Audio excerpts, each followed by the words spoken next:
2030 여성이고 강남역과 해화역에 실제로 있었던 사람인데요.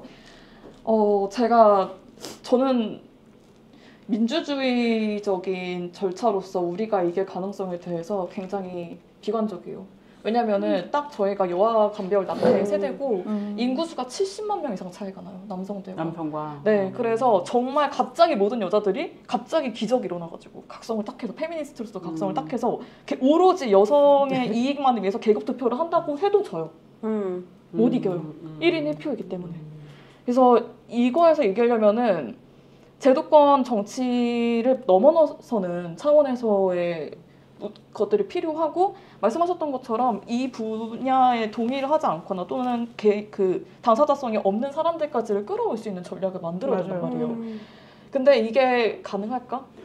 저도 이 생각을 많이 했는데 이번에 왜냐면 그 김민웅 씨 사건을 보면서 보니까 제 타임라인에서이기만 합니다만 어쨌든 남성들이 발언을 많이 하고 제가 막 이걸 끌어내려야 된다라고 했을 때 그 전에는 한 명의 남성도 반응하지 않았어요.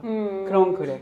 근데 어쨌든 이 국면에서는 남성들이 맞다, 끌어내려야 된다라는 분위기가 조성이 되고 있더라고요. 그래서 이게 저는 되게 인상적이고, 그러면 페미니즘 정치는 오늘도 저희 PD님이랑 얘기했는데, 페미니즘 정치의 주체들이 남성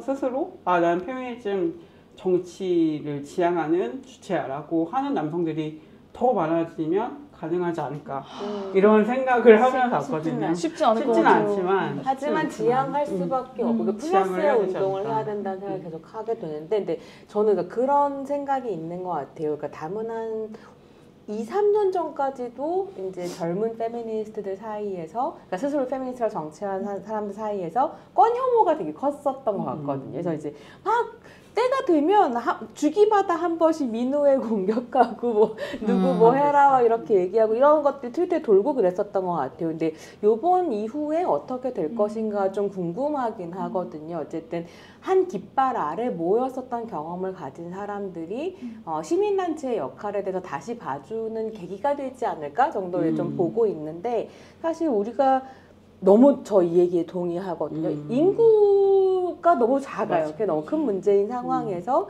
그러니까 네트워크 권력이라는 걸 만들어가야 되는 시점이 이제 온 거죠. 이 네트워크 권력이라고 하는 것은 각자의 다양성을 가지고 목소리를 내는 민중의 파워가 너무 필요하고, 그 민중의 목소리를 받아 안아서 언어화할 수 있는 시민단체가 필요하고, 이 시민단체와 연계되어서 그걸 정책으로 전환시킬 정치 세력이 필요한 거죠. 이것들 되게 긴밀하게 연결해서 돌아갈 때야 사실 우리가 이 결과로 봤었던 것이 예컨대 이제 N번방에 관련된 여러 가지 법률들이 만들어지고 실제적인 변화가 생기고 하는 것들이 사실 여기 중에 어느 한 단계가 없으면 절대로 가능하지 않은 거거든요. 근데 그랬을 때 이 중간에 있는 여성단체의 역할들이라고 하는 것들을 좀 더 믿어주고, 근데 그것을 이제 정치인이랑 비슷하다고 할 수 있을 텐데요. 그러니까 제대로 견제하고 뭘 하고 있는지 잘 보면서 지원하고 지지해주는 이런 게 되게 필요하겠다. 그래서 저는 최근에 트위터에서 본 것 중에 제일 인상적이었던 것 중에 하나는 우나라는 이름을 쓰는 계정을 가지고 연구자시기도 한 걸로 제가 알고 있는데요. 거기에서 그분이 그런 얘기 하시더라고요. 선결제 되게 좋은데, 아름답고 중요한데 선결제 할 돈을 이제 여성단체나 시민단체 후원금으로 돌리는 거 어떻겠냐. 그러니까 광장에서 뜨거운 밥 한 끼를 먹는 건 너무 나누는 건 너무 중요한 마음이지만, 이 광장의 그 마음을 세력화할 수 있는 건 시민단체가 없으면 안 되기도 하거든요. 그래서 이 건 혐오를 없애고 어디로 갈 것인가 뭐 이런 고민들도 좀 했었어요. 저는 건혐은 아직도 많이 남아있는 것 같아요. 그리고 건혐을 하는 것이 맥락도 있다고 생각해요. 왜냐면은 지금 아시다시피 그 성폭력 2차 가해 또는 그 성폭력 가해자들을 속아내지 못하고 있잖아요. 그리고 아무리 민주당이 박지원을 영입했으면 뭐해요? 제대로 쓰지 않고 있잖아요. 여기에서 이미 학습을 한 거죠. 내가 이 사람들 믿어봤자, 그리고 내가 이들을 지지하거나 후원을 해봤자 그게 성폭력 가해자의 변호사비로 쓰인다면. 저도 좀 비슷한 생각했는데 저도 이번 광장에서 좀 희망을 많이 본 편이긴 해요. 저도 20대, 30대 여성들이 말씀하신 대로 주도적으로 나왔고 그리고 김민웅을 끌어내릴 수 있다라는 거 하는 것도 전 되게 특이한 경험이었어요. 옛날에는 처음 하는 경우. 네, 그러니까 옛날에는 아, 저 사람도 저러고 있네로 이렇게 넘어갔거든요. 저도 이제 약간 그런 식으로 타성이 저절로 있었던 거죠. 그런데 이번에 내려가는 거 보고 아, 얘기해야 되는 거구나, 얘기하면 내려가기도 하는구나라고 좀 변화를 느꼈던 것 같은데 아까 이제 단체 이야기를 하셨는데 그 성결제 문화 이번에 굉장히 활성화됐잖아요. 근데 어떤 분이 저한테 그런 질문을 하셨어요. 왜 저분들은 성결제를 했지? 집회를 열면 돈이 필요하니까 보통 그런 비상행동이나 아니면 그 집회를 개최하는 뭐 민주노총이나 단체나 이런 데 기부를 할 텐데 그게 아니라 왜 저분들은 성결제라는 걸 했을까라고 했을 때 이거는 시민단체에 대한 약간의 그런 부정적인 인식? 이런 것도 좀 영향을 미친 거 아니냐 이런 이야기를 좀 했던 것 같아요. 저는 그게 진짜 핵심적인 이유였다고 생각해요. 제가 제 돈을 낸다고 생각하더라도 내가 이거를 이 단체 또는 이 집회 주체에게 줬을 때 그게 성범죄 가해자의 변호사비로 쓸 가능성이 있다면은 차라리 성결제를 해서 그 자리에 가는 여자들 내가 밥 한 끼 사준다. 그게 더 나에게 와닿고 나의 정치적인 입장에도 부합하는 거예요. 그렇기 때문에 사실 저도 당연히 그 단체 활동을 해봤고 저도 동의를 해요. 이런 운동을 지속하기 위해서 당연히 돈이 필요하고 성결제를 거의 근처에 있는 식당에 하는 것보다 이 단체에게 주는 것이 장기적으로 볼 때는 이 운동을 계속해서 지속할 수 있는 힘을 만드는 거죠. 그런데 저라도 차라리 성결제를 했을 것 같습니다. 아 그래요? 네. 근데 또 한편으로는 그러니까 되게 고민하는 그게 이제 너무 공감하고 이해가 가고 저는 또 한편으로는 그 국밥을 사는 마음은 뭔가를 반대하는 거하고는 또 조금 다른 마음이라는 생각이 들긴 하거든요. 그 단체가 너무 못 믿어서 국밥을 사기만 하지는 않지 않았을까? 왜냐면 저도 내가 돈이 있으면 저거 국밥 하나 사고 싶다고 생각하기도 했었거든요. 근데 한편으로는 단체에 후원을 함으로써 목소리를 낼 수도 있기도 하고 그러니까 정치랑 비슷한 거기도 하죠. 그리고 사실 여성단체들은 너무 억울하다. 그 다른 단체의 성폭력과 굉장히 열심히 싸우는 한국의 페미니스트 단체들은 되게 억울하다. 이런 생각도 좀 드는 거죠. 근데 저는 기본적으로 정보 자체가 의외로 많지 않다고 생각하거든요. 그러니까 물론 인터넷 검색해보고 하면은 다 나오고 하지만 일상적으로 이런 단체가 이런 활동을 하고 있어 라고 하는 거를 접할 수 있는 기회가 생각보다 많지 않고 그러면 아 내가 이 광장에 참여한 사람들 그리고 이 광장을 만든 사람들에게 어떻게 기여할 수 있을까 하면 그냥 평소에 자기 일상적인 문화와 생활과 여기서 오는 가장 자연스러운 선택이 성결제 아니었을까 싶거든요. 그리고 또 중요하게 봐야 되는 게 이 성결제 문화를 주도했던 플랫폼이 트위터였잖아요. 여기에서 그 트위터 유저들의 특징을 또 살펴봐야 되는 게 그 트위터를 중심으로 사람들이 모일 때 보통은 그 자기들이 좋아하는 소위 말하는 장르 이런 것들을 같이 덕질하는 사람들이 모여서 되니까 자기들만의 커뮤니티가 이미 있어요. 그리고 이거 같은 걸 좋아하는 사람들이 거기 간다는 걸 알아요. 그러니까 내가 좋아하고 나랑 같이 노는 사람들에게 밥을 사주고 싶은 마음. 이 사람들의 커피를 팔로워들에게 그거를 포스팅해서 맞아요. 그리고 또 저는 주목해야 되는 게 그 성결제를 했을 때 수령하는 사람들이 누가 샀는지 이름을 대게 해야 되거든요. 그래서 수령을 하는 건데 제가 그 성결제 리스트를 보면서 되게 흥미로웠던 게 주로 자기가 좋아하는 최애 이름으로 그거 성결제를 해놨어요. 뭐 예를 들어서 자기가 좋아하는 남자 아이돌 이름이라든지 자기가 좋아하는 소설 주인공 이름이라든지 이런 것들로 성결제를 해놓은 거예요. 그러니까 나와 같은 문화를 향유하는 사람들에게 밥을 사주겠다. 또는 최소한 그 이름을 한 번 더 말하게 하겠다. 이런 게 있는 거고. 정말 찐사랑이다. 찐사랑이죠. 그런데 저는 여기서 또 안타까웠던 게 그 대부분 남자였거든요. 성결제를 하는 사람들은 여자죠. 자기의 돈을 써서 여자들에게 밥을 사주고 싶어요. 심지어 거기에 경찰에게 주지 마세요. 여자들만 수령할 수 있게 해주세요라는 주문을 거는 사람들도 있었어요.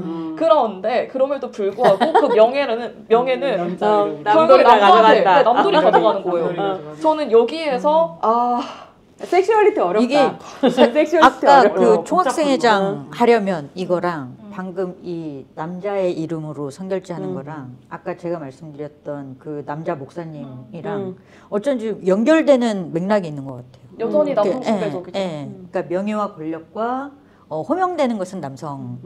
근데 얘기 들으면서 나 때문부터 다음 컨텐츠 뭐 있어요? 각각의 여성단체들에서 사람들을 불러다가 소개하는 컨텐츠 한번 하세요. 근데 왜 좀 재미없을 것 같죠? 재밌게? 좀 재밌게? 순간 얼굴이 굳었다.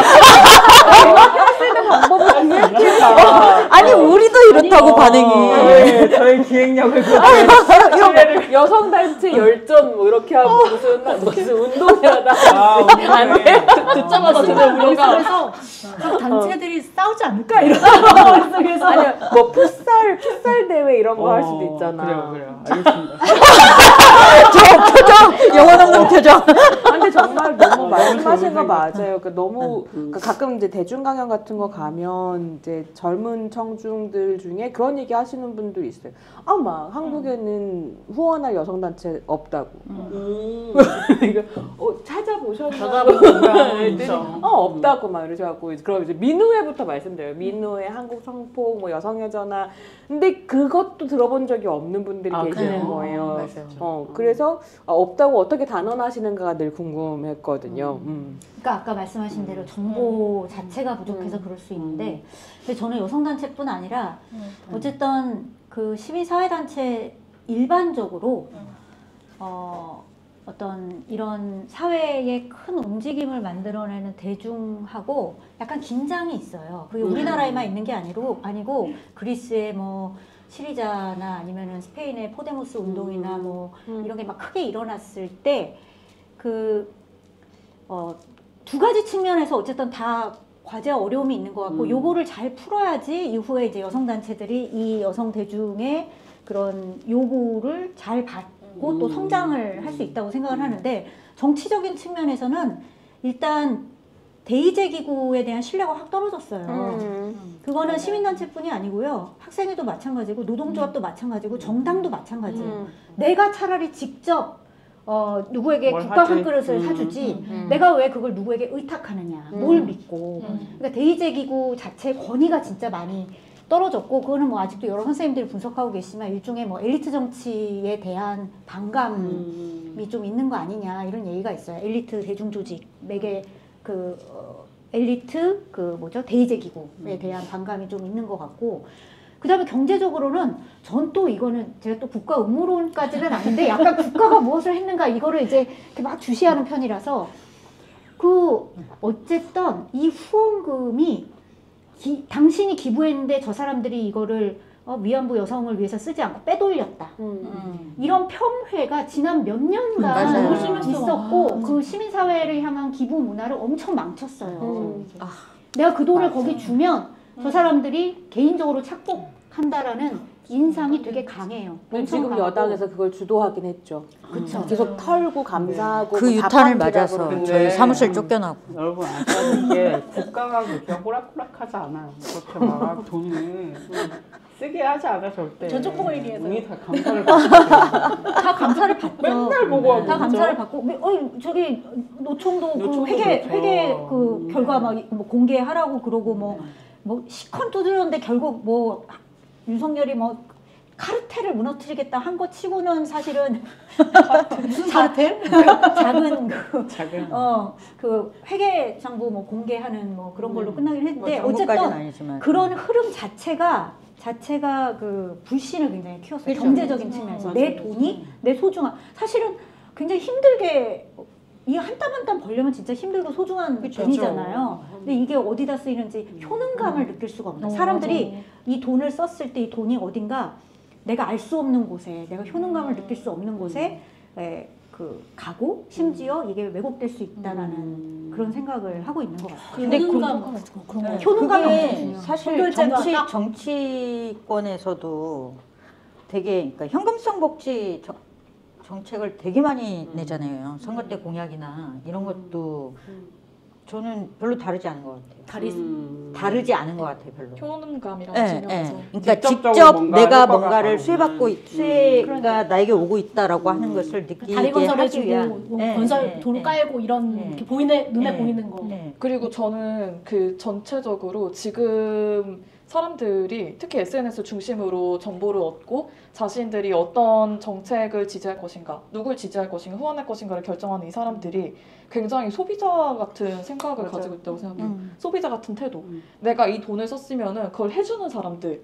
그게 뭐 어떻게 보면 맞는 얘기기는 한데 단체라고 리워드 줘야죠. 하는 건 네, 리워드. 단체라고 하는 거는 여기에서 우리가 인원이 한정돼 있고 시간이 한정돼 있고 예산이 한정돼 있으면은 이 한정된 자원을 가지고 집중해야 되는 의제가 있는 거고 우리가 채택하는 방법론이 있는 거고 그런데 그런 것들을 충분히 기다려주지를 못하고 내가 돈을 썼으면은 바로 뭔가를 받고 싶어하고 그 소비자의 마인드가 있는 거죠. 후원금을 환불해달라고 하는 그런 이야기라든지 그리고 저는 그 집회를 정말 많이 여러 가지 방식으로 참여를 해봤는데 주로 익명 활동가들이 모여서 하는 집회에 참여를 많이 했어요. 근데 이런 집회들의 특징이 그 회계를 정말 집착적으로 해요. 정말 투명하게 해야 돼요. 이거 너무 당연한 거죠. 그런데 이 회계에 그렇게 몰두하는 뭐라고 해야 될까요? 사람들의 마음이 공포에 가깝다는 생각을 했어요. 내 돈이 새거나 저들이 내 돈을 받은 저들이 소위 말해서 나의 코를 베어갈까 봐 그거에 대한 두려움이 굉장히 크고 그래서 이게 진짜 10원도 차이가 나면 안 됩니다. 근데 그건 항상 중요한 거고. 항상 중요한 거죠. 단체나 아무 중요하게 네, 그런데 그거 당연히 해야 되는 거고. 근데 거기에 임하는 그 마음 자체가 다른 것 같다라는 생각이 든 거예요. 네. 그리고 또 이런 집회들의 특징이 익명으로 하니까 그 2차, 3차 집회로 이어진다고 하더라도 그 스텝들도 다 익명이거든요. 그러니까 이 스텝이 여기에서 하면서 뭐 남은 돈이라든가 이런 것들을 그 다음 집회에다가 줄 수가 없어요. 이걸 소진해야 되는. 소진해야 돼요. 다 무조건 써야 돼? 받은 걸 다 써야 돼요. 그럼 어떻게 정부 영원으로 지원 만들어야 같은 돼요. 그런 느낌으로. 어떤 방식으로 그렇게 쓸 다 수 써버리는 있어요? 거야. 그게 어떻게 되냐면은 예를 들어서 후원금을 그럴 수가 없잖아. 5천만 원 받았어요. 그런데 우리가 이 집회를 하는데 한 4,900만 원을 썼어요. 그러면 그 100만 원을 후원해야 돼요. 다른 데에다. 네. 근데 그냥 모두가 납득할 수 정리하고. 있는 곳에 후원하기 위해서 거기서 머리가 엄청 힘든데. 쓰이고 또 다른 경우 예를 들어서 5,100만 원이 쓰였다. 그러면 그거 스태프들이 사비로 메꿔야 돼요. 메꿔야 되고. 이런 뭐 식이에요. 익숙하니까. 네. 근데 아이돌 문화 아까 연구하신다 그랬잖아요. 원래 아이돌 문화 이게 군사적인 용어지만 어쨌든 총대와 총알이 원래 그렇게 투명하게 네. 집행이 맞아요. 돼야 되고 영수증 다 인증 뉴진스 마음 전에 뭐 맞아요. 하셨어요? 밝힐 수 없는 펜지를 밝힐 수 없다. 그리고 또 되게 신기한 게 이렇게 집회에 참여하는 사람 이거 다 내부자 정보인데 거기에 참여하고 그 총대를 메거나 또는 총대 지인이 되거나 스텝이 되거나 하는 사람들 중에서는 덕질 문화를 해봤던 사람들이 되게 많아요. 그래서 그렇게 덕질 문화를 했던 거기에서 배웠던 방법론 그리고 그런 방식의 동기를 가지고서 와요. 그러니까 이 지금의 시위 문화라고 하는 것, 인터넷 중심의 시위 문화라고 하는 게 저는 굉장히 특이하다고 생각하는 게 서로도 서로의 이름과 전화번호를 몰라요. 그런 상황에서 오로지 신뢰만 가지고 하는 거고 그러다 보니까 증빙해야 되는 것들에 있어서 그래서. 네, 다른 방식의 신뢰 자원을 얻을 방도가 없으니까 더 이렇게 열심히라고 해야 될까요? 이렇게 집착. 네 그렇게 목숨 걸고서 하는 것 같고 그 저는- 한국 사회 시민성은 팬덤 문화하고 분리되어 있지 않아요. 그러니까 어디까지가 팬덤이고 맞아. 어디가 시민 사회인지를 얘기할 수 없는 시점에 심지어 정치인도 조달했죠. 팬덤인. 정치도 팬덤이 어우 되고. 저는 이런 얘기 해도 예전에 되나? 조국 감옥 가는 거 보고 정말 왜 어떤 노궁 얘기 아니. 맞아. 아니 자기가 무슨 양심수야? 적어도 여기는 저기 대표님께서 양심수죠. 와 진짜 양심수처럼 그렇게 무슨 뭐 책을 챙기고 가서 푸시업을 몇 번씩 아이고. 하고 뭐 이런 정치범이 슬기로운 자기가 감옥생활- 정치범인 줄 알아요. 자기가 정치범인 줄 마지막 아니까. 메시지가 검찰 개혁이라는 거 너무 웃겼어요. 진짜. 넌 정치범이 아니야. 아니 근데 그걸 보면서 이제 그 뭐야 조국을 보내면서 눈물 흘리고 있는 이 조국을 보면서 정말 나 어떡하지? 저분들도 광장에 같이 있었잖아. 그런 생각이 드는 거예요. 광장은 늘 그러니까 이게 되게 재밌는 게 광장이에요, 광장. 알죠. 제가 당연히. 종종 정말 이제 페미니즘 방법론에는 줌인과 줌아웃의 기회가 필요하다는 얘기를 하는데요. 그 생각을 했었던 제일 첫 계기가 뭐였냐면 촛불광장을 위에서 비치면 너무 아름다워요. 맞아, 대한민국의 민주주의라고 하는 틀로 보면 너무 아름다운 시간이었죠. 근데 쭉 줌아웃을 해서 들어가면 주민을 해서 들어가면 정말 별의별 꼴을 다 볼 수 있거든요. 그래서 이걸 다 근데 이 별의별 꼴이 다 있다고 해서 이게 가치 없는 것이 아니고 이게 아름답다고 해서 이 별의별 꼴에 대해서 얘기하지 않아야 되는 게 아니라는 게 필요한 것 같아요. 맞아. 그래서 이제 싸움은 시작인 거죠. 이제 어떡하지? 시작입니다. 근데 아까 원래 장관님 그런 거예요, 무슨 얘기를 원래. 하시려고 했었는데 맞아. 아니 뭐 별건 아니고 약간 그 총대 그 얘기를 하다가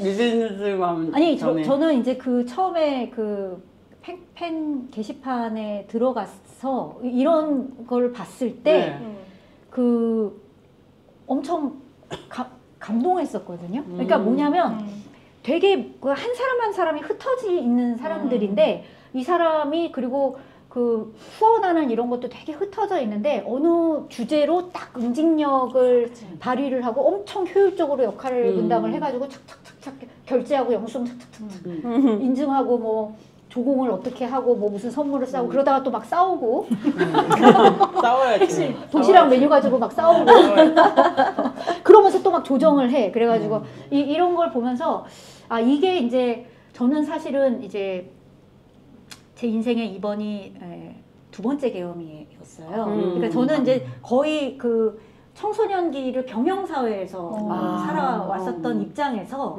이런 이제 팬 문화를 보고 한 사람 한 사람의 개인이 되게 인파워먼트가 되는 걸 보면서 아 이게 이제 인터넷이라는 미디어가 가져다 준 한편의 인파워먼트라고 생각이 들고 그래서 이제 제가 예전에 뭐 사이버 페미니즘이니 이런 거에 조금 관심을 가졌던 거예요. 내가 나는 전혀 일반 사회에서는 힘이 없는 사람이고 엄청 권력의 말단에 있는 사람이고 그 아주 주변부에 있는 사람인데 인터넷에서는 내가 여성이라는 거 아무도 모르는 저는 이제 그 익명성에 숨고 싶었거든요. 그리고 진짜 사회적 단서 없이 평등하게 한번 맞다이로 다이다이로 들어와봐 뭐 이런 약간 분위기로.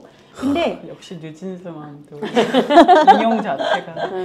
근데 이제 한편으로는 지금의 인터넷은 또 다른 한편으로 반성적으로 보면 그 비극도 잉태를 한 거죠. 맞아. 이게 한편으로는 그 개인들이 끊임없이 흩어져 있는 개인들이 소비자로서 호명이 되고 소비자로서 주로 내가 효능감을 느끼고 원래 이제 제가 좋아하는 어떤 그 갑자기 생각이 안 나는 어떤 선생님 책에 보면 이 시대의 그 일반 평범한 시민들이 자유를 느끼는 건 소비할 때뿐이다 이런 얘기도 있었거든요. 그러니까 자기가 유일하게 효능감을 느끼고 자유를 느끼는 게 이제 소비자일 때고 사회단체나 어떤 사회 운동을 바라볼 때도 약간 그렇게 소비자로서 접근하는 뭐 약간 그런 태도를 우리가 조금 과제로 봐야 되는데 제가 절망적으로 이거 어떡하지 싶은 거는 유튜브예요. 그러니까 이것도 유튜브 채널로 올라가는데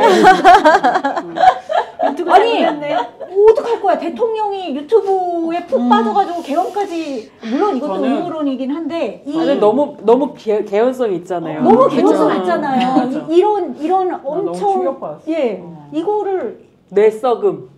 뇌썩이란 말이 있는데 믿는다고 이걸. 그러니까 이런 그 시대잖아요. 엄청 그 사람들을 갈라치기 하고 끊임없이 필터 버블을 만들고 이런 그 지금의 인터넷은 이건 어떡하지 진짜? 큰일이네. 저는 셧다운 시켜야 된다고 생각을. 셧다운제? 우파 선생님들 할아버지들. 아 셧다운. 셧다운 해야 된다. 근데 셧다운을 어떻게 어떤 기준으로? 옛날에 청소년한테 하자고 하던 그거. 야 그렇게까지 간다고? 못하게 돼.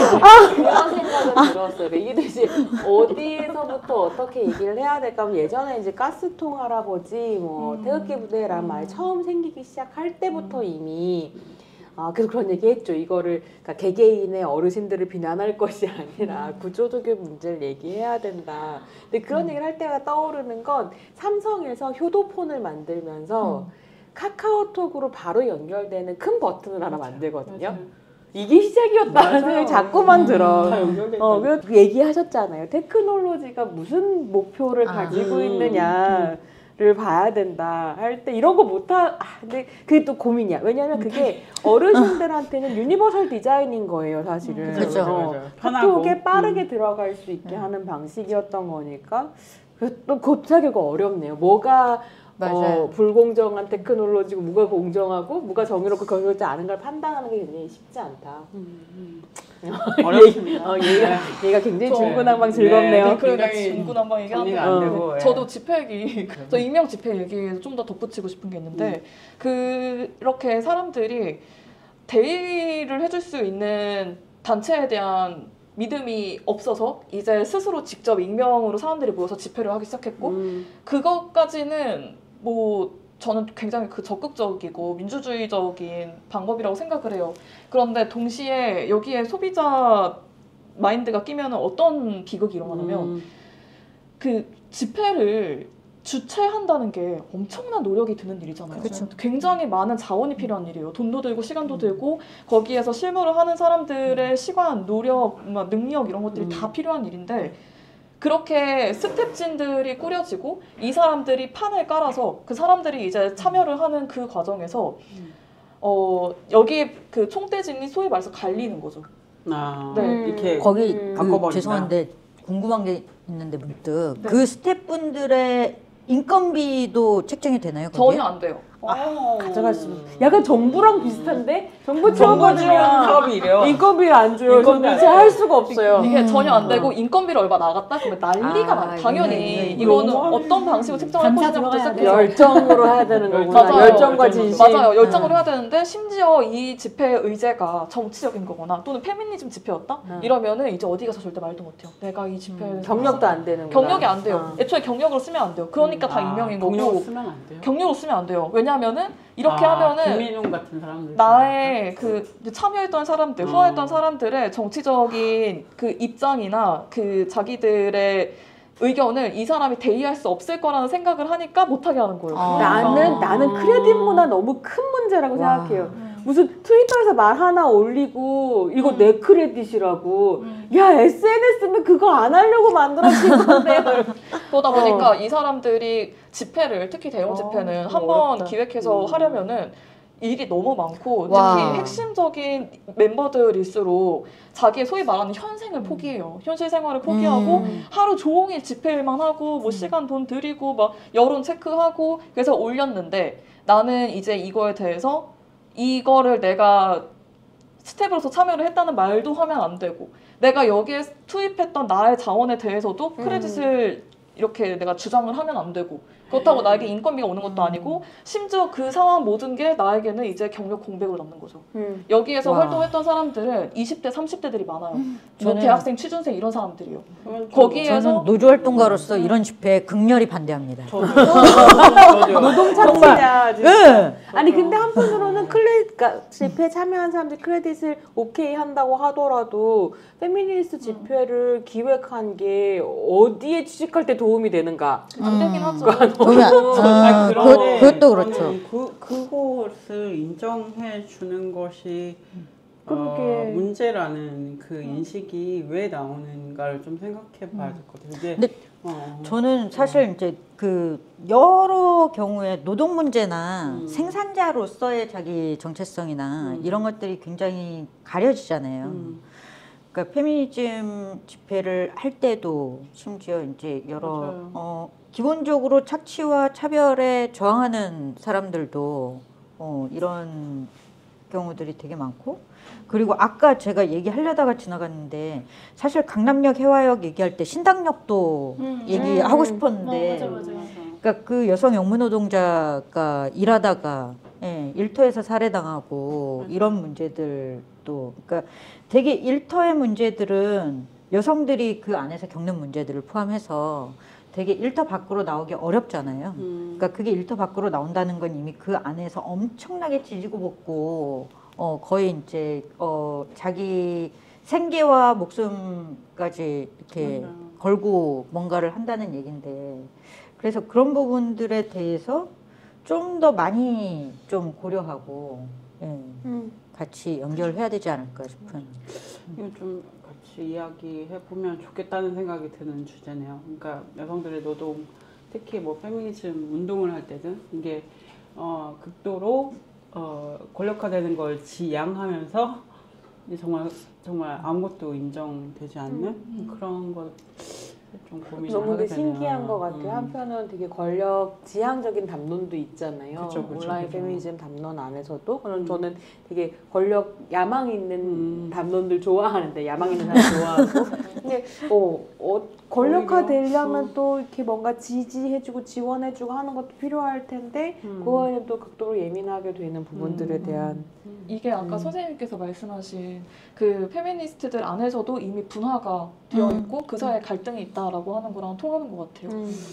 네. 페미부터가 할 일이 있네요. 저는- 아주 시의적절한 저는 기획이네. 야망으로 뭉쳐있는 사람입니다.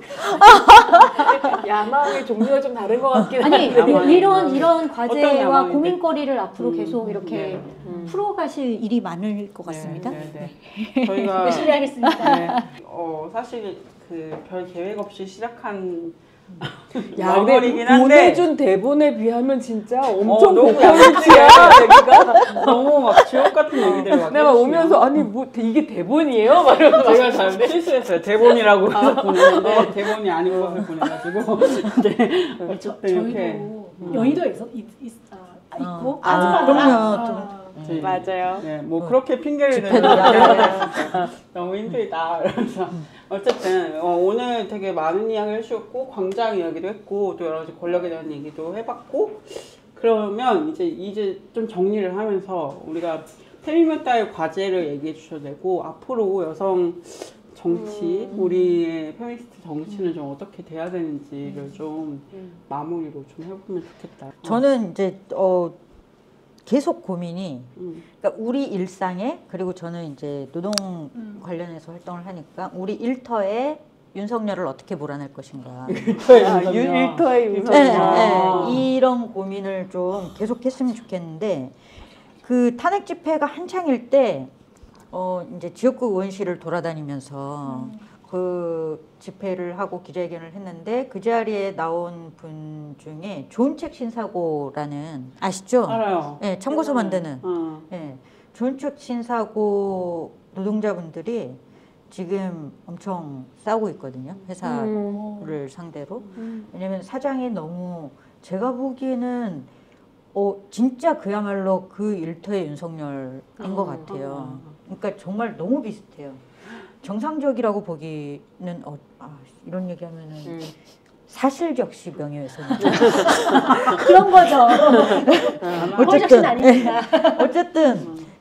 어쨌든 그 노동조합이 굉장히 치열하게 오랫동안 싸웠지만 아직 교섭도 못 하고 있고 근데 그 사용자의 갑질과 말도 안 되는 업무 지시와 그리고 저항하는 사람에 대한 업무 배제와 이런 게 너무 심각하고 네, 근데 그분이 되게 고민을 많이 하시더라고요. 그러니까 자기 일터의 그런 문제들도 굉장히 중요하고, 근데 탄핵 광장이 열려서 좋으면서도 한편으로는 탄핵이 모든 이슈를 끌어들이면서 사라져버린 이슈들이 너무 많잖아요.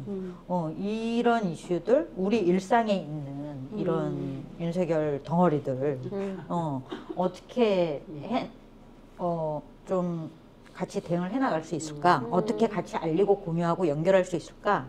이런 고민이 좀 한편으로 있고요. 그래서 좀 앞으로의 정치가 단순히 그냥 권력 구조를 어떻게 바꿀 것이고 누가 대통령이 될 것이고 이게 아니라 그런 문제들을 계속해서 드러내는 이런 정치로 어떻게 가게 할 수 있을까? 이런 고민이 한편으로 있고 또 하나는 페미오따에서 이런 거 해보면 어떨까 싶은데 그 권수택님이 책으로도 내셨잖아요. 그러니까 여성들의 건강, 자궁과 난소의 여성들의 자궁 이야기, 임신 출산 빼고, 임신 출산은 빼고. 근데 그거를 저희 이제 민주노총 설본부에서 여성위원회에서 북토크를 한번 한 적이 있어요. 여성 노동자들이 참여해서. 근데 너무 자기 문제인 거죠. 일터에서 사실 저도 이제 그런 경험들이 있고 너무 일터에서 일하면서 생리통이 얼마나 심각한지 특히 남성들 관리자가 남성인 경우는 진짜 더더욱 몰라요. 정말 모르고 얘기하기도 어렵고 그치.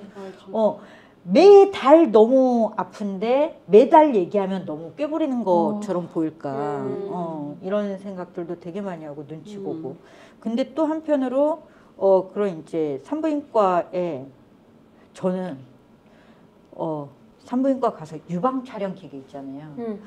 볼 때마다 너무 화가 나요. 이렇게 작아서 네. 그거요? 아니, 이게 높아. 아니 저는 여기서 깜짝 개인정보 잠깐 방출하자면 유방 조직이 좀 조밀해서 그거 너무 아파서 못 찍거든요. 4번 시도했다가 듣기만 해도 아프잖아. 비명을 지르면서 겨우 참아가지고 하고 나머지 3번 다 결국 실패했어요. 아니 그게 남성들의 어떤 부위를 그렇게 검사하는 그런 기계였다면 과연 그렇게 만들었을까 싶은 거예요. 근데 유방 초음파가 보험이 되나요? 제가 정확히 기억이 안 나는데 어쨌든 초음파가 훨씬 더 검진에 좋은데도 그 기계를 쓰는 건 비용이나 이런 문제가 있다고 들었어요. 그러네. 네, 근데 그런 의료기기를 개발하고 연구하는 사람들 그리고 그 어디에 지원하고 어디에 보험 적용할지를 결정하는 정책 결정자들이 이걸 알까 과연 그걸 여성들이 했다면 이 모양이었을까 이런 생각이 들거든요. 그래서 여성의 그런 건강 문제와 그리고 이런 페미니즘과 그리고 노동과 그런 이제 의료기술이나 이런 기술과 이런 것들이 연결될 수 있는 이런 얘기들을 좀 많이 하면 어떨까 하는 생각이 들었습니다. 저희 책 자막 아까 여성단체 소개 이거보다 재밌을 것 같지 않아요? 이건 재밌을 것 같아. 왜 그래? 아니 저는 이게 아까 새로는 아니지. 새로는 아니고 이제 부상하고 있는 여성 시민들과 우리가 어떻게 이제 서로 만나야 할지 부부는 어쨌든 추상적이지만 계속 좀 다뤄야 될 주제라고 생각을 하고요. 근데 이제 아까 저의 고민은 이제 대의제 기구들이 신뢰를 잃고 있다 뭐 이런 거잖아요. 그런데도 불구하고 우리나라는 양당 정치에 그나마 정치에 관심 있는 분들이 쏠려 있어요. 그러니까 제도 양당 정치가 모든 희망과 모든 절망을 다 가져가잖아요. 근데 제가 곰곰 생각했어요. 왜 여성단체는 불신하면서 정당 정치는 그렇게 북적북적 하는가. 똑같이 대의제 어떻게 보면은 더 나쁜 대의제가 있고 이쪽은 그래도 결사체인데 시민들이 모여있는 그 이유 중에 하나가 이것도 아까 얘기하셨던 소비자적인 생각일 수 있는데 어쨌든 정치의 정당의 어떤 의사결정에 다이렉트로 뭔가 요구를 하면 피드백이 오잖아요. 법이 통과되든 안 통과되든. 그게 굉장한 효능감이거든요. 국회 가가지고 막 의견을 썼는데 어쨌든 뭐 통과가 되면 되는 대로 안 되면 안 되는 대로 내가 어떤 피드백을 즉각 받잖아요. 그래서 제가 말씀을 드리고 싶은데 세상은 원래 그렇게 금방금방 바뀌지 않습니다. 저희는 굉장히 꾸준해야 되고 끈기를 가져야 되고 느리지만 굉장히 단단하게 세상을 바꿀 필요가 있는데 저는 그런 의미에서 사실은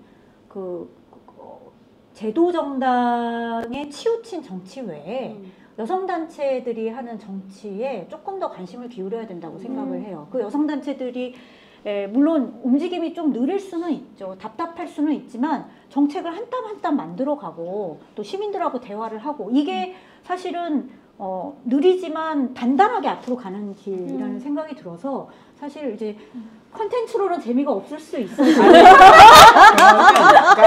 다른 기획이다. 우리 인터넷 강의잖아요. 다른 기획이다. 여성 시민들하고 어떻게 만날 것이냐의 문제를 좀 계속 고민을 해야 될 것 같아요. 그러니까 제가 아까 이재명 대통령 될 것이다라고 얘기한 거는 예언이 아니라 그것과 상관이 사실 없다라는 그러니까 다른 정치를 하는 게 중요하다는 생각을 저는 좀 하고 있어서 네, 변명을 좀 해보고 있습니다.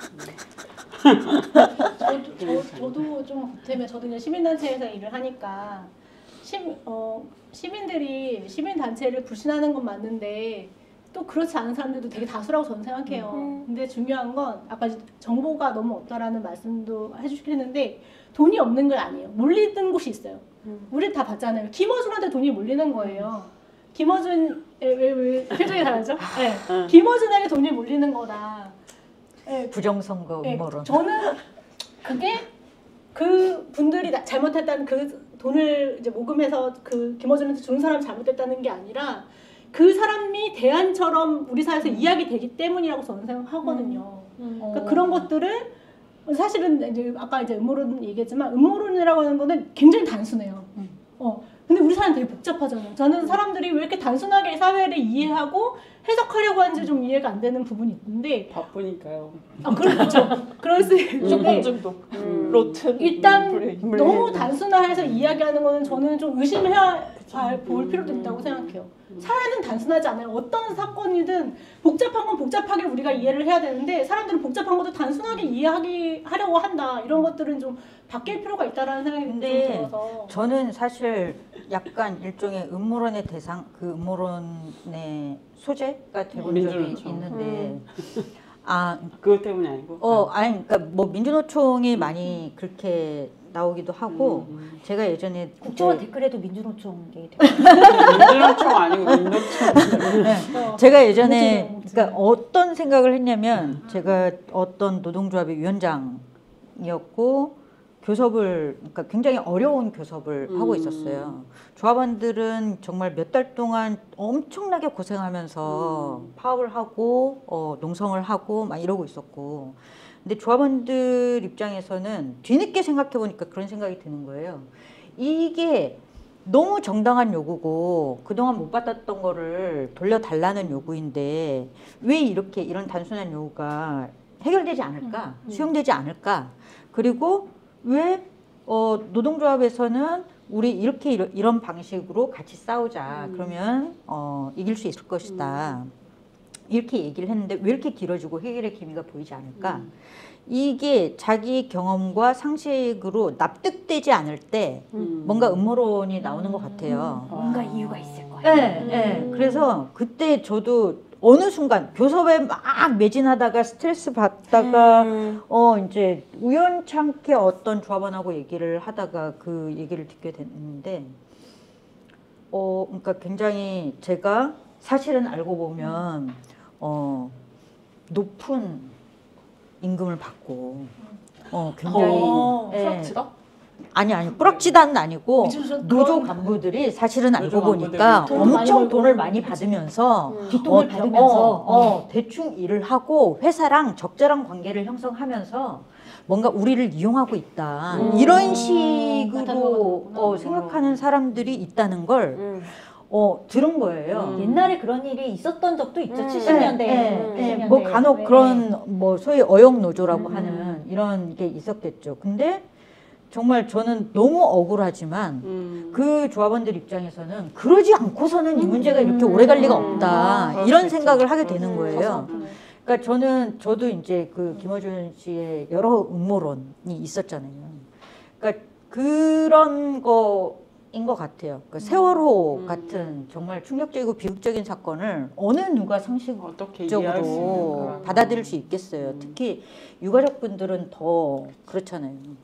그러니까 그럴 때 우리 사회가 다 같이 얼마나 진정성 있게 이걸 규명하려고 하고 같이 책임지려고 하는지 이런 모습들이 보이지 않으면 당연히 그런 게 나올 수밖에 없다고 생각하고요. 그런 면에서 윤석열이 추정한 음모론 어떻게 봐야 되지? 샷다운시켜야 된다니까요. 전혀 다른 상식을 가진 사람인 경우에도 그럴 수 있군요. 김어준 얘기를 좀 더 뭔가 끝내면 끝마무리를 하면 이번에 이제 가방위에서 또 다시 이번 사태에 대해서 이제 제보를 받은 게 있다라면서 얘기를 했잖아요. 근데 이번에 좀 달라진 게 느낀 게 저희 단체 성명을 썼어요. 네, 국회가 그런 공론의 장인데 거기서 한 개인이 받은 제보라고 해서 그걸 공론장에서 그렇게 아무런 필터링 없이 검증 없이 그렇게 하는 게 맞는 거냐? 이건 과방의 유감이다라고 저희가 썼는데 그게 이제 SNS에서 되게 많이 회자가 됐거든요. 근데 과거와 달랐던 거는 응원이 더 많았어요. 편하네요. 네. 그거는 확실히 편하네요. 네, 저는 편안하네. 예전에도 이제 김어준에 대해서 이제 비판하는 그런 걸 많이 썼었는데 TBS 때도 그렇고. 네, 그렇죠. 근데 이번이 가장 응원의 목소리를 많이 피드백을 받았다 이런 이야기는 좀 마무리로 김어준 얘기를 하면서 해야 될 것 같아요. 네, 손희정 팬 마무리를. 그러니까 사실 이제 계속 셧다운 얘기하시는데, 그러니까 저는 어쨌든 중독 경제를 연구하고 있으니까요. 굉장히 많은 것들이 중독의 문제이기도 하잖아요. 근데 중독 얘기할 때 아주 기본적으로 얘기되는 실험이 하나 있어요. 그러니까 이 중독 물질이 어떨 때 영향을 행사할 수 있는가, G 실험인데요. 여러 가지 놀거리나 시간을 보낼 것들이 많은 장치 속에서 중독 물질이 담겨져 있는 물과 아무것도 할 게 없는데 중독 물질 담겨져 있는 물을 놓으면 쥐가 이거를 얼마나만큼 이 물을 마시는가 뭐 이런 실험이거든요. 근데 다른 걸 할 것이 많을 때 덜 중독된다는 거예요. 그러니까 사실 셧다운이 필요한 게 아니라 우리에게는, 그러니까 저는 이 온라인 문화와 싸우기 위해서 반드시 대면할 수 있는 물리적 거점이 필요하다는 생각을 계속 하거든요. 근데 이 물리적 거점을 어떻게 만들 것인가가 우리의 일상을 어떻게 바꿔갈 것인가의 핵심이라는 생각을 좀 하고 있어서 유튜브는 좋은 툴로 가져가되 팸이 묻다가 어떻게 물리적인 공간에서 이제 다양한 사람들이 마주칠 수 있을 것인가를 고민해 주셨으면 좋겠다. 왜냐면 너무 좋은 플랫폼에서 지금 이게 시작이 됐기 때문에 저희가 어려운 거죠. 이게 서대문 공동체 라디오라고 하는 이런 자리에서 저는 페미니스트 채널이 시작됐다는 게 되게 의미 있다고 생각하거든요. 페미니스트 채널이 계속 만들어지고 있고 재미있는 채널도 꽤 많아요. 그리고 사람들이 많이 보기도 하고 근데 각각이 할 수 있는 역할들이 좀 다르다고 생각하거든요. 그럼 서대문 공동체 라디오는 무엇을 할 것인가? 언론개혁 시민연대. 그러니까 저는 좀 페미무다의 다른 점, 차이점이라면 어쨌든 단체들이 만든 거잖아요. 저는 이거 되게 강력하다고 생각을 합니다. 그래서 기존에 많은 채널들이 있었고 또 되게 역할들을 많이 하셨지만 단체를 오래 하는 사람들은 일단 독하다. 근데 올라오는 거 보면 이미 독해. 쌀이 끝나지 않는다. 찔살이 그만두지 않는다. 이게 또 다른 점이고. 보이는 라디오 이런 거 하는 거예요? 이게 보이는 라디오 아니야? 지금 이미 뒤에 옆에 사람들이 보고 아니 있어요. 생방이 보이는 실시간 보이는 그런 생각을 했어요. 여러분들이 좀 더 그러니까 이제 얼굴을 많이 파셔가지고 팬을 많이 만든 다음에 팬덤 안 돼.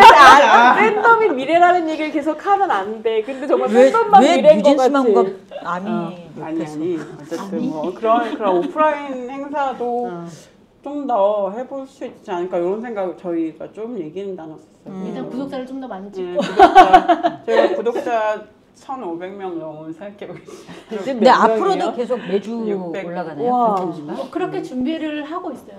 지금은 이거는 와, 이제 대단하다. 너무 힘들 것 텔레그램 같은데. 딥페이크 성범죄를 저희가 이제 10회차로 만든 거고 이거 이외에는 주간으로 이거를 좀 고정하려고 지금 기획을 하고 있어요. 네. 와. 대단하다. 그거 진짜 어려워. 그래서 확실히 네, 앞으로 또 될 걸 좀 예고를 드리면 저희가 좀 매주 뭐 게스트분들과 함께 할 수도 있고 저희 둘이 나와서 할 수도 있고 어쨌든 매주 컨텐츠가 올라갈 것이고 그게 뉴스 브리핑일 수도 있고 저희가 지금 생각하고 있는 게 이제 판례를 함께 그거 너무 중요하다. 그런 것도 변호사님과 함께 하려고 준비 중이고 네, 몇 가지 있습니다, 여러분. 기대해 재밌겠다. 주시고 인건비 잘 챙기면서 하세요. 네. 제발. 인건비가 나오려면 여러분 구독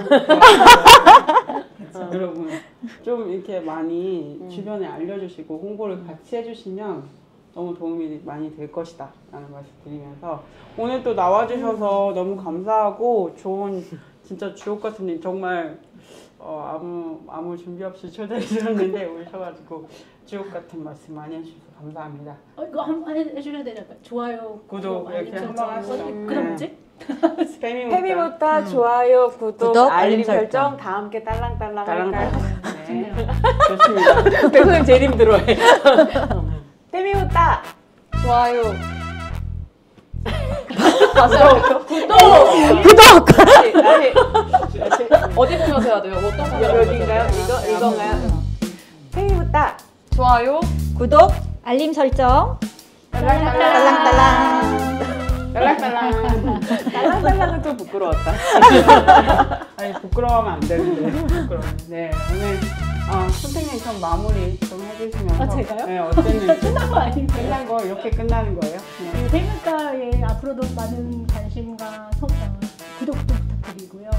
네, 오늘 텔레그램 딥페이크 성범죄 기획이 오늘이 종료되는 날이에요. 하지만 아까 장수님이 얘기하셨지만 저희 2탄을 준비하고 있거든요. 그것도 많은 관심을 부탁드리겠습니다. 네, 또 저희 또 다음 주에 또 찾아오고 다음 주에 찾아오는 거 맞나요? 저희 한 주만 쉬고 네, 조만간 조만간 찾아오겠습니다. 찾아오겠습니다. 네, 감사합니다.